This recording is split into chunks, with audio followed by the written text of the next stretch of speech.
Hello and welcome to my review of the Horus Heresy Space Marine Legion Praevian. This guy has Iron Hands written all over him, I'll tell you. This model will cost you £21, same as I think all the other consoles. And this is what he looks like when he's complete. As you can see, you get a huge number of pieces for this model. It looks like you get 13 separate parts. The servitors and things are a bit of a pain to put on and to kind of adjust. But apart from that, everything else went on, was constructed quite reasonably. First things first, you do get a spare part, and that's this separate head. Again, I don't know why, but contrary to the pictures of the models on the boxes, I've gone for their opposite heads. So this helmetless head has got this grille on it and this optics. I didn't go for that. I went for the full helmeted version, like I've tried to for most of my Horus Heresy Space Marines. What we'll do is we'll have a look at the model and all the details. I'll do some size comparisons, and then I'll go through all of the rules. I'll go through the rules in terms of Horus Heresy, but there's no reason why you couldn't use them as some kind of tech marine, maybe, or even just a sergeant in a normal squad, just to make your squad look that much better.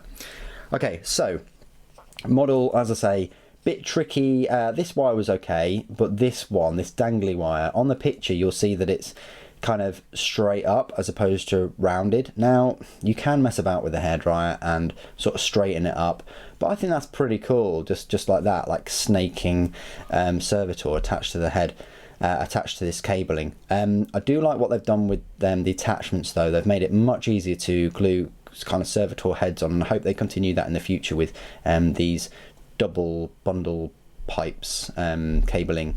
It really helps the model out, but yeah, it will be a bit flimsy, and you just got to be careful moving him about and transporting him. I've gone for this helmeted version. I really like that grille and the optics, and then he's got this extra visor thing down. I don't know whether that would stretch over, but he's got that anyway. I really like this right shoulder pauldron with this cog symbol, and the fact that the tops of the pauldron have cut out cogs with screws in. Really, really awesome. I love these studded shin armor, and his whole left leg is a bionic leg, look, with some armor on it as well. Likewise, his left arm is fully bionic. So really, really cool. Like, you can just imagine his left arm and leg have got blown off in some kind of conflict, and they've patched him up very well, and he's now flesh is weak kind of thing. His power pack is incredible. It's enormous but incredible. It's almost got a little servitor head station in it, shrine, but quite a few aerials popping out of there, some kind of needle valve instrument going on, and another cog in there. So yeah, he's also hidden like a bolt pistol and some grenades on his back. Finally, where you can see there, he's pushing that red button. He's about to self-destruct. I don't know what he's going to do, but this servitor seems very, very keen, very interested in what that red button will do. Yes, I will be paying that red. Okay, so lovely little model, quite straightforward to put together. Might have a few issues with the servitor, but other than that, goes together like a dream. What I'll do now is just show you some size comparison. So next to the other console that I have, the Vigilator, I do have the Moritat somewhere hiding.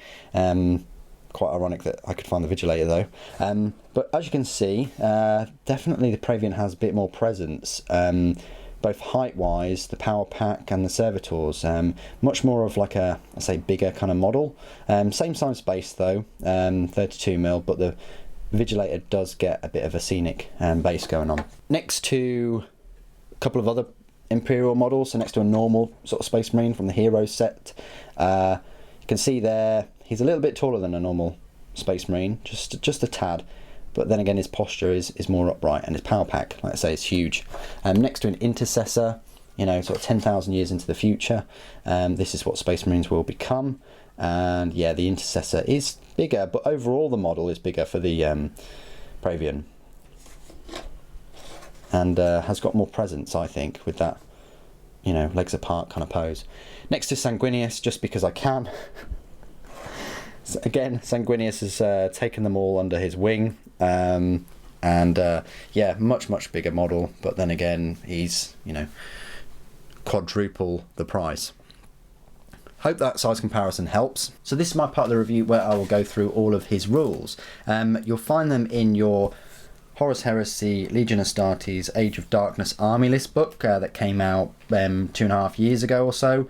He is an HQ choice because he's a Centurion that's kind of been upgraded. Unlike the Vigilator review, I'll actually be going through the Centurion stat lines first. So the normal Centurion will cost you 50 points. To upgrade him to this Praevian, again, he's going to cost 35 points. So it's going to be 85 points in total.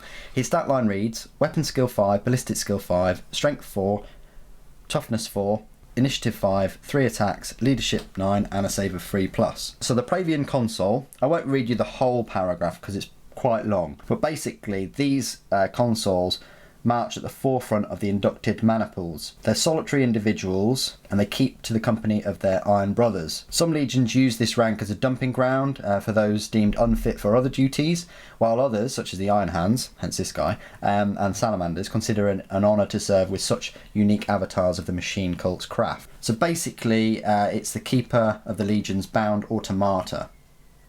And as such, oh, I forgot to mention, you also get these wibbly wobbly bits, which you can put on your Castellax or Vorax battle automata model to represent which battle automata are under the control of the Praevian. That's pretty cool that you get these. These have been washed, but they obviously haven't been taken off of the gate. I'm going to keep them on the gate just for safekeeping and put them in a little bag. And when I do get some Vorax or Castellax automata, I will be gluing them on them somewhere. Hopefully there's a spot somewhere nice for these to go on, but that would be quite cool that they are under his command. I will be getting a Mechanicum army at some point, and I look forward to bringing you all of those reviews. So let's carry on. So the war gear for this Praevian, he's got a Cortex controller and Cortex designator. The Cortex controller, if it's within 12 inches of part of a unit of friendly models with a program behaviour special rule at the start of any phase, means that the special rule is negated for that phase and their controlling player is free to use them as any other unit. That's pretty cool. Then you've got optional heavy support. For each Cortex controller present in a Space Marine detachment, 0 to 1 of the following units from the Mechanicum Tecmata army list are available as heavy support options: Thalax Cohort, Castellax Battle Automata, Automata Maniple, and a Vorax Battle Automata Maniple. That's pretty cool, but if you get a Triaris as a dedicated transport, it can't transport Space Marine models of any kind. Alright then. But it's still pretty cool that you can get a Thalax Cohort just with this guy. Anyway, that's what the Cortex controller does. Within 12 inches, you're free to move your friendly models that have program behaviour special rule. Cortex Designator. When a model with a Cortex Designator makes a successful shooting attack against an enemy unit, whether or not the attack inflicts an unsafe wound, any automata in the same unit gain the preferred enemy special rule when targeting that enemy unit until the end of the controller player's current turn. That's pretty good that they get the preferred enemy special rule, but what weapon does he actually have? Well, I guess the Centurion's main weapon, he's just got the bolt pistol, chainsword, or combat blade. Anyway, moving on. His restrictions: may not take a jetpack, jet bike, or Terminator armour, and special rules is Legion Support Officer, Master of Cybernetica, and Legion Inductees. So, the Master Cybernetica. A single unit of either Castellax or Vorax class battle automata must be selected as part of the Legion Praevian unit. This unit does not use up an additional force organisation choice, and the Legion Praevian must be included as part of the unit, even if it includes models of the monstrous creature type. The Legion Praevian may not leave this unit. So basically you have to have a Castellax or Vorax with him as part of buying him, basically. Legion Inductees. The unit of battle automata to which the Legion Praevian is attached gains the Legion's Astartes special rule possessed by the Legion Praevian, or one of the following special rules: Furious Charge, Tank Hunters, or Scout. These special rules are selected at no additional points cost. In addition, when utilising units of battle automata with the Legion's Astartes special rule, the following exceptions and additions apply. And there's quite a long list. I'll just go through them. But Sons of Horus, when using the Merciless Fighter special rule, each battle automata counts as 3 models. For an additional 15 points per model, Castellax Battle Automata with the Legion Astartes Sons of Horus special rule may take Bane Strike bolter rounds for any bolt guns they have. For Emperor's Children, for 15 points, all battle automata in the unit gain Sonic Shriekers. For Death Guard, battle automata with the Legion's Astartes Death Guard special rule may upgrade Flamers to use the Chem Munition special rule.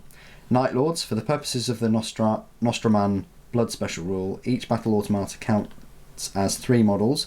For an additional plus 10 points per model, a battle automata unit with the Legion Astartes Night Lord special rule may take Trophies of Judgment. For Word Bearers, if the army includes a Diabolist, a battle automata unit with the Legion's Astartes Word Bearer special rule may purchase the Dark Channeling upgrade. For Alpha Legion, for an additional 15 points per model, a Castellax battle automata with the Legion's Astartes Alpha Legion special rule may take Bane Strike bolter rounds for any bolt guns they have. Okay, that's pretty good. So similar to, same as Sons of Horus, except for the Sons of Horus get something extra. Raven Guard, the By Wing and Talon special rule grants battle automata models the Infiltrate and Fleet special rules, and Dark Angels for an additional 15 points per model. Castellax battle automata with Legion's Astartes Dark Angel special rule may re-roll failed to wound rolls against monstrous creatures and flying monstrous creatures. So you've got a whole slurry there of Legion inductees for the battle automata that this Praevian console comes with. If you like battle automata and you like Mechanicum, this is a nice way of having a unit of them in your force that doesn't take up force organisation slot. The only sort of downside is what he's armed with. I mean, as a Centurion, you can arm him with loads of different weapons to bump him up, like Thunderhammers and Volkite chargers and all the rest of it.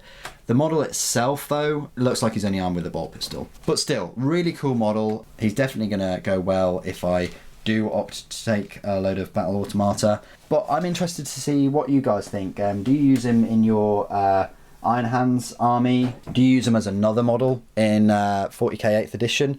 It'd be great to hear your comments. Please do put them down below. Thank you ever so much for joining me today. Thank you for watching. The Emperor Protects.